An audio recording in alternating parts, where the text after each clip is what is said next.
You'd found a lot of surprises getting ready for the move, most of them in your garage. You didn't have a basement, so the garage had become the place to keep anything you weren't ready to throw away yet. And after a decade in the same house, you'd had enough time to forget about some of the surprises that were in there. The ghosts of your old hobbies lived in the garage. A box of clay and sculpting tools, stickers and colorful cardstock, a cheap guitar with a broken string. The further you got, the farther back in your life you went, with the far back corner having the oldest prize of all, a box of your old middle school and high school yearbooks. You didn't even think you still had those, so you sit for a moment in the dusty heat and you reminisce. You start with 6th grade and you go through the group photos first, and you're shocked that you've forgotten so many names. You recognize the faces, though. Some good memories, some bad, some just cringy, before you work your way up to the ultimate cringe. You find the courage to flip to your 6th grade headshot, bracing yourself for, braces and shaggy hair that covered just one eye. But it's not there. You think maybe there was a misprint or they accidentally put your headshot out of order? So when you can't find it, you pull out 7th grade. You remember your hair being even worse there, almost a mullet, but that picture is missing too. You frantically flip through 8th grade, freshman year, but you find nothing. For sophomore and junior year, you scour the group photos because you remember vaguely which ones you had been caught in, but you've been erased from them all. Finally, you pull out your senior year. You had to do a whole photo shoot for this. Your parents even hired a real photographer. This one had to be in here. You take your time flipping through. You remember more names for this year, faces that are more familiar. You know you've looked through this one before, but you get to that last page, and there's just a black square where you should be. And written underneath, instead of your name, is The Podcast Inside Your House by Annie Marie Morgan and Kevin Schrock, with today's episode written by Annie Marie Morgan. Episode 24, A Letter from Next Halloween. Every weekend, my dog wakes me up at 7 a.m. sharp. He doesn't understand the concept of sleeping in. Our morning routine usually runs like clockwork, no matter what day, no matter the weather. I take around 5 minutes to throw on some pants and find my glasses, and another 5 to get Peanut ready. Every day we'd take the same route on the community path that runs through the little wooded park behind my block. The walk itself takes 10 minutes, and we're back to the house by roughly 7:20. Sometimes on the weekdays, it's a bit longer because we need to go around other dogs or people. But on weekends, since nobody else wants to be out that early, it usually runs smoothly.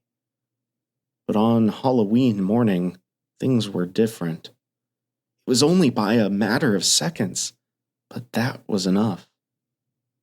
That morning, as soon as we got into the woods, there was a man walking the opposite way. Since I couldn't tell which way he was going to go, I decided to play it safe and pick Peanut up so he wouldn't try to run at him. He started barking and tried in vain to wriggle out of my grip as the man got closer, but I held him firm. He was small, even for a dachshund, but he never seemed to know that. We'd see coyotes on the walk sometimes, and he tried even harder to fight those. As the man passed, I stepped into the woods just a bit and put on an apologetic smile.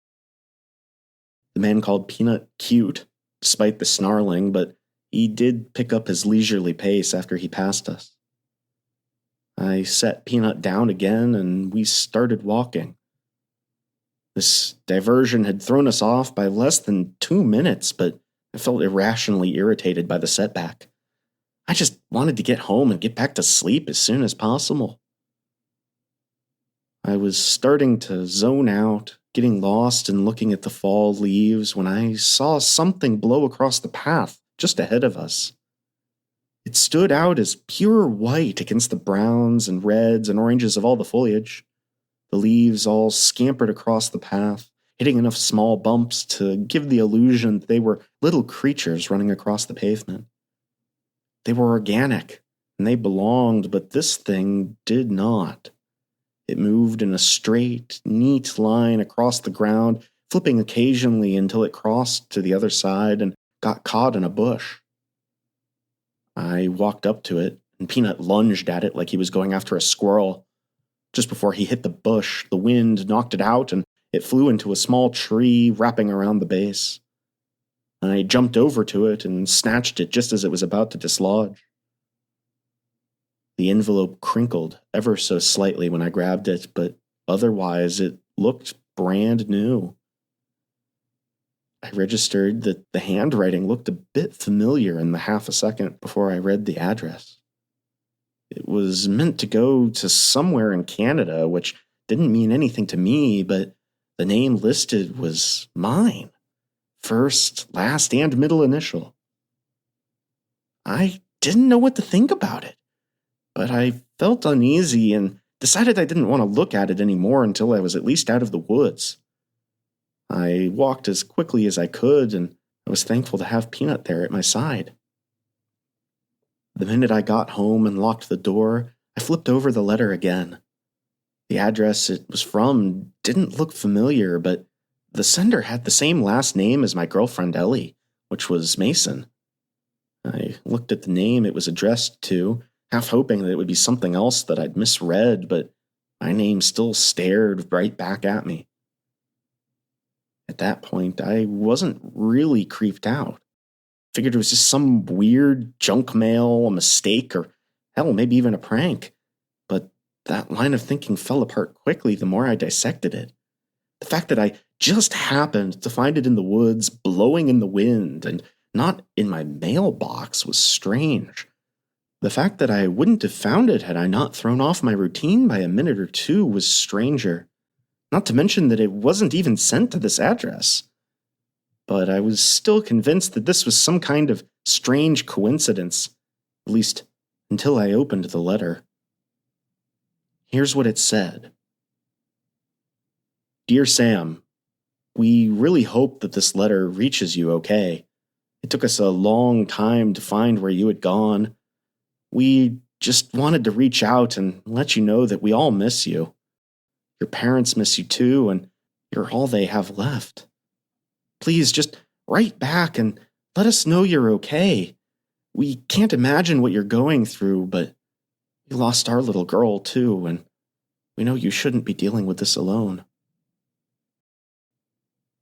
The signature was from the same woman who had sent it, Barbara Mason, so I decided to text Ellie and just ask her, out of curiosity, and see if she had any relatives with that name. Surely this was some kind of weird coincidence, and I could rest easy once I found out that this woman wasn't related to her. Plus, it sounded like this Sam was an only child, and I had 2 sisters. When my roommate, Max, woke up, I showed him the letter and joked about how we were totally going to get murdered. I mean, what other kind of response are you supposed to have for finding something this weird? He thought it was strange as well, but we couldn't really come up with an explanation, so we just dropped it.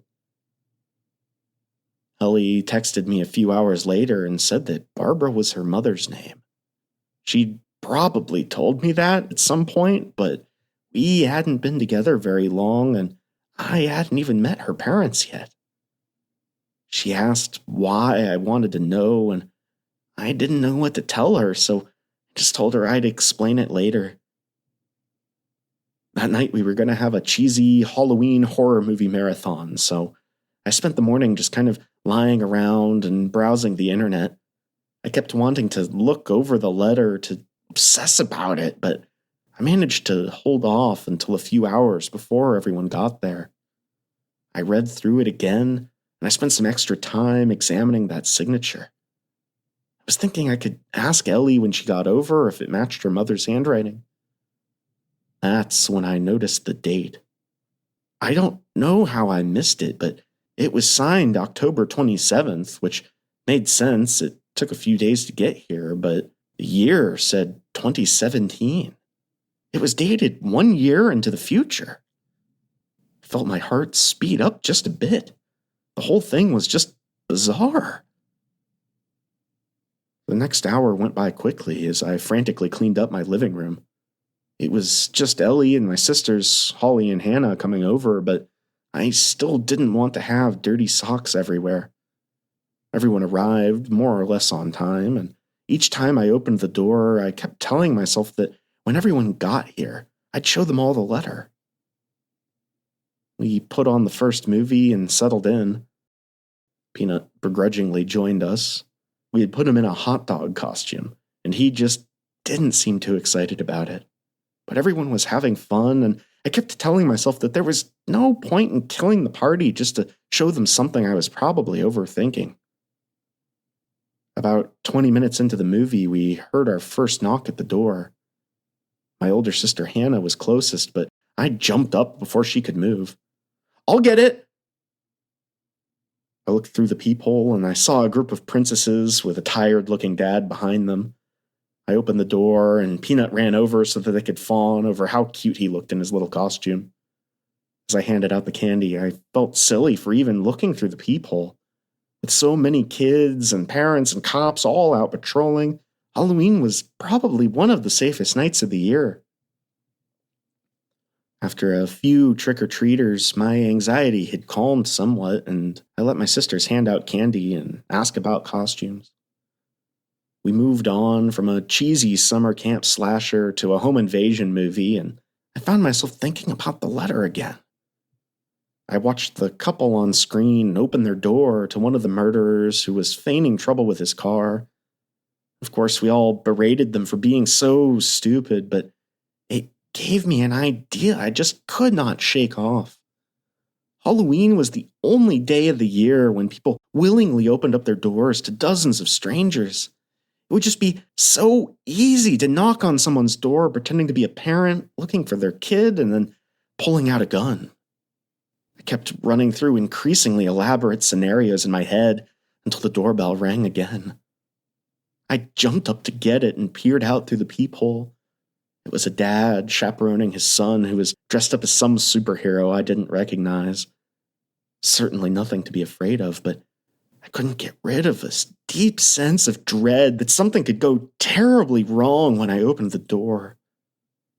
I watched them walk away and mumbled something about those darn kids ding-dong ditching because I didn't want to explain to everyone about how paranoid I was being. I turned out the porch light, hoping that our meager attempt at pumpkin carvings on the porch wouldn't still draw people in. It seemed to work. It was almost 20 minutes until the next ring of the doorbell. The husband on the screen had just been murdered, so Ellie had a death grip on my arm, and I had to quickly untangle myself to get up before Holly could get to the door first. I peered out the peephole, and I felt the temperature in the room plummet. Something about these trick-or-treaters was off. The sun had gone down completely, and without the porch light on, it was hard to get a good look at them. The kid was clearly a bit older, standing at just over 5 feet, but she had a Raggedy Ann mask on, so I couldn't tell for sure. Her hair was pulled into these rough pigtails, and the smile painted on the mask was far more intricate than the rest of it. It had detailed lips, and each tooth was individually outlined. Her dad towered over her, and he had also decided to go with the doll theme. Instead of Raggedy Ann, he had on a baby doll mask that was far too small for his face, so you could see his beard sticking out at the bottom. I'm sure it would have looked hilarious in better lighting and not out in front of my house at night. Now, I know I had already made several mistakes.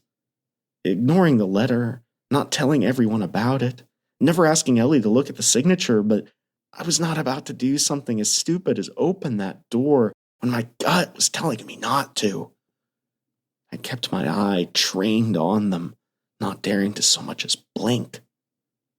The dad stepped up and knocked on the door again, much harder than was necessary. Everyone looked over, and I motioned for them to be quiet. When I looked back, they were walking away, but Raggedy Ann turned and stared back at me for just a second, like she could sense that I was watching her. And she waved. "What was that?" Hannah asked. She was smiling a little, and I immediately felt silly for being so creeped out. "Oh, it was just some teenagers. They looked kind of sketchy." I slipped next to Ellie again and pulled her over to me, trying my best to not act like I was the one who needed comfort this time. Max was trying to catch my eye from the other couch while I was doing my best to ignore it. He wanted me to talk about the letter, but I was far too creeped out to do that now. The rest of the night passed without incident. Our next-door neighbors were having a party and being incredibly loud, so we turned up the volume full blast for our last movie. Our houses were cheaply made with basically no yard between them, so I kept hoping that someone else might file a noise complaint and shut down the party before it was time to go to bed. Since it was a holiday, I guess everyone decided to let it slide. So I went to sleep to the sound of drunken yelling and really obnoxious bass music. I kept waking up and checking on Ellie, and each time I woke up, I tightened my grip around her waist, irrationally worried that she would be gone the next time I opened my eyes. The last time I awoke, the music had stopped and the birds were singing. I went back to sleep again, feeling better, and watching the first rays of sunlight dance across Ellie's face. Then, the next thing I knew, I was being shaken awake by Ellie. Red and blue flashing lights now shone in strips through the blinds, and Ellie wordlessly pointed out the window, and I nudged the blinds apart just enough to look through. There were ambulances and police cars in front of our house. It looked like they were concentrated on the next-door neighbor's house, but I couldn't be sure. We hastily got dressed and raced to the front door. We'd never been very close with the neighbors. The mom was just a bit stuck up and didn't enjoy living next to college kids, so we didn't really talk, but I knew they had 3 kids living there. I couldn't imagine something happening to them. We burst out the front door just as an officer was walking up our steps. He flinched and instinctively put his hand on his gun. Sorry, we just woke up and we saw all of this, and we wanted to know what was happening." Ellie stuttered a bit as the door of the house next door swung open. They were carrying out a body bag. "Why don't we go inside so we can talk?" The officer's face softened and he reached out a hand. He guided us inside, and what he told us next has been mixed together in my mind with details that I would have to learn from the news and the internet over the next few days. The family next door had been slaughtered. There's no other way to describe what had happened to them. The officers spared us the details, but the internet did not. They were butchered. Well, except for the husband. You see, these particular killers, they always like to leave one witness, traumatized but alive. So the husband was off in a psych ward somewhere. This had all happened just a few yards away from where we'd been sleeping. Some of the screams that we had mistaken for drunken yelling that night had undoubtedly been the family's cries for help. The neighbors next to them had apparently even called the police, but a noise complaint on Halloween just wasn't treated as an emergency, and the killers had escaped by mere minutes.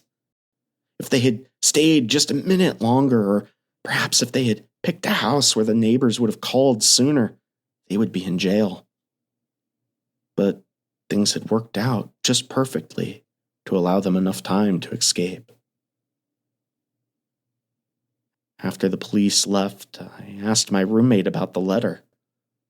I was half worried he'd been pranking me, so I didn't want to say anything in a report until I found out for sure it wasn't him.